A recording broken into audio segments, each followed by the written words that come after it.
Je vous salue dans le nom précieux de notre Seigneur Jésus-Christ. Aujourd'hui, bien-aimés, je vais parler d'un programme qui aura lieu le 29, le 30, le 31 janvier 2021. Et ce programme va parler spécialement du mariage. Pourquoi le mariage? Parce que c'est une institution biblique, une institution de Dieu. C'est très important de parler du mariage. De parler du mariage. C'est très important. Et quand nous lisons la Bible, nous voyons que quand Dieu a créé Adam, il a trouvé que Adam était seul dans le jardin et il s'ennuyait. Il y avait les animaux, il y avait les fruits, il y avait les arbres comme vous voyez autour de moi, le beau paysage. Adam était à l'aise, Adam était heureux. Mais malgré ça, il sentait un vide. Et ce vide-là, Dieu sentait sans lui. Et malgré que Adam regardait les animaux, le lion, tout ce qui était autour de lui, il voyait qu'il n'y a pas une aide semblable. Donc Dieu a regardé Adam, il était au milieu des animaux, il jouait avec les animaux, mais il y a rien, quelque chose ne va pas. Et Dieu même a trouvé qu'il n'est pas bon que Adam soit seul. Il n'est pas bon que l'homme soit seul. Et nous lisons ça dans le livre de Genèse chapitre 2. L'Éternel Dieu dit, il n'est pas bon que l'homme soit seul. Je lui ferai une aide semblable à lui. Donc Dieu a regardé que Adam était seul. Il avait les animaux, il y avait l'eau, il y avait tout ce qu'il faut. Le confort, les fruits. Mais il était seul. Et Dieu va tirer du côté de Adam une côte. Et il va endormir, il va faire endormir Adam. Et il va créer une femme, Ève. Et quand Adam s'est réveillé, Adam a vu, il dit, celle-ci, c'est l'os de mes os, la chair de ma chair. Donc, vous voyez que Dieu a créé l'homme et il a créé la femme. Donc, quand vous voyez qu'un homme n'a pas de femme, ce n'est pas normal. Une femme n'a pas de mari, ce n'est pas normal. Donc, il faut que la création que le Seigneur a faite soit parfaite. Pour parfaire cela, Dieu veut que l'homme se marie, Dieu veut que la femme se marie. Donc, ce programme que nous allons faire, c'est un programme qui va parler du mariage. Pour des frères et sœurs qui ne sont pas mariés. Pourquoi ce programme? Nous parlons dans le sens de la délivrance. Parce que, comme vous le savez, le problème de l'Afrique, vous allez vous montrer quelque chose de simple. En Afrique, il est très difficile de se marier. En Europe, il est très facile de se marier. Mais je vais vous dire la différence et les inconvénients. En Afrique, pour se marier, tu es tellement attaqué, surtout par les sorciers, même par tes propres parents. La sorcellerie fait que tu ne peux pas te marier. Vous comprenez? Donc, lorsque tu te maries, et c'est là souvent il y a des attaques. Mais une fois que l'Africain se marie, c'est très difficile de faire le divorce. Mais chez les Européens, le mariage est tellement facile que le divorce est facile aussi. Vous voyez la différence? Chez eux là-bas, les gens ne s'opposent pas au mariage facilement comme ça. Mais chez nous, le mariage c'est comme un crime. Donc ce qui fait que souvent il y a des parents même qui pleurent parce que leurs enfants se marient. Moi quand j'étais petit, on nous disait qu'une fois que tu te maries, ça dit que tu es coupé de la famille, tu ne connais plus ton papa, tu ne connais plus ta maman, et à partir de maintenant, tes enfants que tu vas faire une autre famille, et tu appartiens à l'homme, et à la femme plutôt. Donc cette pensée était dans ma tête. Donc ce que mes parents disaient, c'est comme si quand tu te maries, tu ne fais plus part de la famille, tu disparais. Donc tu ne vas plus rien faire pour les parents. Vous voyez cette mentalité. Et on nous a inculqué cela. Donc pour eux, tu peux vivre avec la femme, tu peux faire tuer la femme, mais il ne faut pas la marier. Donc quand tu la maries, tous tes biens appartiennent à la femme, comme on parle communauté de biens. Donc cette mentalité est dans la tête de nos parents. Donc cette mentalité va au-delà de la mentalité physique et ça va dans le domaine de la sorcellerie. Si les parents qui sont sorciers ne vont pas accepter que tu te maries parce que sur le plan physique, ils vont se dire que quand tu vas te marier, tu vas plus t'occuper d'eux, tu vas plus les aider, tu vas plus faire ce que tu dois faire. Et à partir de cet instant-là, tu vas appartenir à une famille. Donc si les parents ne sont pas sorciers, les parents vont vouloir s'opposer physiquement pour dire que nous, on ne veut pas le mariage. Si les parents sont sorciers, les parents vont s'opposer à ce mariage-là. C'est pourquoi en Afrique, le mariage est très difficile. Et malheureusement aussi, nos parents, par ignorance, vont aller adorer les os, adorer les fétiches, et confient les enfants pour dire que cet enfant-là, ma fille-là, génie, c'est ta femme. Mon fils-là, génie, c'est ton mari. Et ce qui fait que lorsque nous grandissons, c'est très difficile de se marier. Parce que sur le plan spirituel, sur le plan de domaine de la sorcellerie, il y a quelque chose du fétichisme, il y a un pacte qui a été signé. Donc les esprits tiennent compte de ces paroles-là. Vous voyez? Donc, ce programme que nous allons faire, c'est de toucher tous ces différents points. Le point spirituel, le point physique, même des conseils que je vais donner à nos sœurs, de pouvoir se comporter, de bien se comporter, pouvoir se marier. Parce que le mariage ne veut pas dire qu'abandonner les beaux-parents. C'est un autre enseignement que nous allons voir ça pendant le programme là. Et aussi, bien aimé, le mariage est une... Quand l'homme se marie, l'homme quitte son père et sa mère pour faire une aide semblable. Donc, pour dire quoi? Si tu es seul, c'est que tu n'es pas complet. Tu as besoin de ta côte. C'est comme si une côte a été enlevée et quand ta femme va venir, elle va compléter cette côte qui a été enlevée. Et la femme aussi va aller vers sa côte, c'est-à-dire va rentrer au-dedans de la femme, de l'homme plutôt, qui est son mari. C'est pourquoi la Bible déclare qu'ils ne sont plus deux, mais ils sont une seule chair. Vous voyez, c'est un mystère de la parole de Dieu. Alléluia.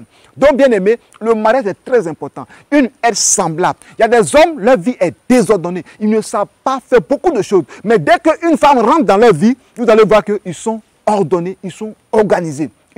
Quand ils sont seuls, ils ne peuvent pas réaliser. Ils prennent l'argent, ils dépensent, ils dilapident, mais ils n'ont pas de conseiller. Mais la meilleure conseillère, c'est ton épouse, qui peut donner des conseils. Tout le monde peut te faire du mal au dehors. Tout le monde peut donner de mauvais conseils. Mais tu peux avoir un confident, un frère en qui tu peux donner des bons conseils. Mais je t'assure que ton meilleur conseiller ou ta meilleure conseillère, c'est ta femme ou ton mari. Que le Seigneur vous bénisse. Donc, la femme est une aide semblable. La Bible déclare que si deux peuvent marcher en sens convenu, et si deux se couchent, et l'autre chauffe l'autre, vous voyez, en temps de l'hiver, s'il y a un homme et une femme se couchent, les deux se chauffent. J'ai vu un témoignage, il y a deux animaux qui, pendant l'hiver où il y avait la glace, les deux animaux, pour ne pas mourir, se sont collés.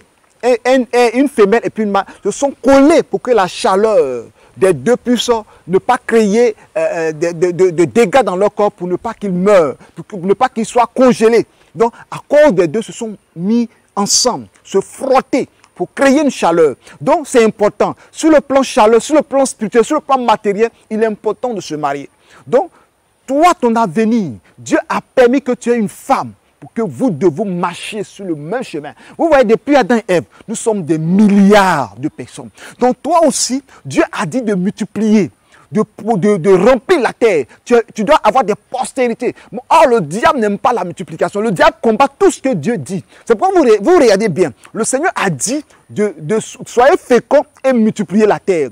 Donc, pour qu'on soit fécond, pour qu'on multiplie la terre, il faut passer par le mariage. C'est pourquoi le diable attaque le mariage. Tout ce qui vient de la part de Dieu, Satan attaque. Vous voyez la mondialisation. Aujourd'hui, on parle du vaccin. On parle de limiter les naissances. Ça, c'est l'œuvre de l'Antichrist. C'est ce qui s'est passé aussi au temps de Babylone. La tour de Babel plutôt. Qu'ils construisent la tour de Babel. Et Dieu savait que s'ils s'unissent, ils font une seule langue, ils ne pourront pas se multiplier. Il a diversifié les langues pour que les gens se multiplient sur la surface de la terre. Donc le mariage est important. Nous allons lire un autre point qui va vous intéresser bien sûr. Vous voyez, lorsque Sarah a mis au monde Isaac, quelques années plus tard, Sarah est décédée. Et quand Sarah est décédée, la Bible nous dit que Isaac était resté seul. Vous voyez, Isaac était resté seul. Il avait la chaleur, il cherchait la chaleur de sa mère, mais il n'avait pas ça. Il y avait son père qui était là. Donc son père a dit, Abraham a dit à son serviteur d'aller dans la maison de son père, dans sa patrie, d'aller chercher femme pour son fils Isaac. Vous voyez, c'est important. C'est important. Pour nous les pasteurs, c'est important de prier pour que nos fidèles puissent se marier, nos soeurs en Christ puissent se marier, pour que nos frères en Christ puissent se marier. Ce n'est pas un péché de demander de prier pour quelqu'un pour son mariage. Ce n'est pas un péché, parce que c'est important. Donc Abraham a envoyé son serviteur d'aller chercher la femme. Et lui aussi, il est parti, il a prié, il a eu la femme Rebecca. Et ce que je voulais vous montrer, nous lisons Genèse chapitre 24 à partir du verset 67. Isaac conduisit Rebecca dans la tente de Sarah, sa mère. Il prit Rebecca et devint sa femme. Et il l'aima. Ainsi fut consolé Isaac après la mort, après avoir perdu sa mère. Vous voyez, la femme vient consoler. Donc quand Isaac a reçu son épouse, la Bible déclare que il l'a envoyé dans la tente de sa mère. Et à partir de cet instant, il a été consolé. Il a oublié la mort de sa mère. Donc quand la femme vient dans ta vie, tu oublies certains problèmes, certaines situations. Donc vous allez remarquer qu'un homme peut avoir beaucoup de soucis au travail. Et quand il rentre, sa femme qui sait prendre son mari, l'homme oublie, vous comprenez? Donc c'est pareil pour l'homme. L'homme aussi doit se marier. C'est pareil pour la femme. La femme aussi a besoin d'un homme comme couverture, un homme comme un héros, un homme comme un défenseur. Vous voyez, quand l'homme est là, la femme est dans l'assurance, la femme est dans la sécurité. Quand il y a toujours un danger, c'est l'homme qui prend la défense. Il y a des situations, l'homme prend la décision de défendre une situation. Mais souvent, l'homme voit que ce n'est pas au niveau de sa capacité. Mais à cause de ce qui porte le nom de l'homme, il va défendre sa femme. Il va défendre certaines situations. S'il y a un voleur, s'il y a un serpent quelque part dans la maison, quand il y a une situation compliquée, c'est l'homme qui prend tout le devant. Vous voyez, à ce moment-là, la femme a l'assurance, la femme a la confiance en elle. La femme doit se marier, la femme doit avoir un homme, l'homme doit avoir une femme. C'est important. C'est pourquoi, bien aimé, je vous invite à ce programme. Je ne vais pas trop parler, ne pas que la vidéo soit trop longue, mais je vous invite à ce programme, à vous inscrire au numéro qui s'affiche en bas de l'écran. Vous devez prendre ce numéro WhatsApp qui est le 00 225 08 47 00 60. 00 225 08 47 00 60. Et vous nous envoyez un message pour dire que vous voulez participer au programme. C'est gratuit. Vous ne payez rien. Et quand le moment va arriver, le 29, le 30, le 31 janvier 2021, le 29, le 30, 31 janvier 2021, vous aurez le programme, les enseignements qui vont venir et vous allez écouter, vous allez prier, il y a des combats spirituels et vous allez vraiment témoigner de la gloire de Dieu. Je vais prophétiser, chasser les esprits de la sorce, les esprits des eaux, tout ce qui fait le blocage de ton mariage, tu verras la gloire de Dieu. C'est là que nous allons nous arrêter et nous vous attendons massivement à ce programme qui aura lieu le 29, le 30, le 31 janvier 2021. Un programme à ne pas rater. Shalom, que le Seigneur vous bénisse.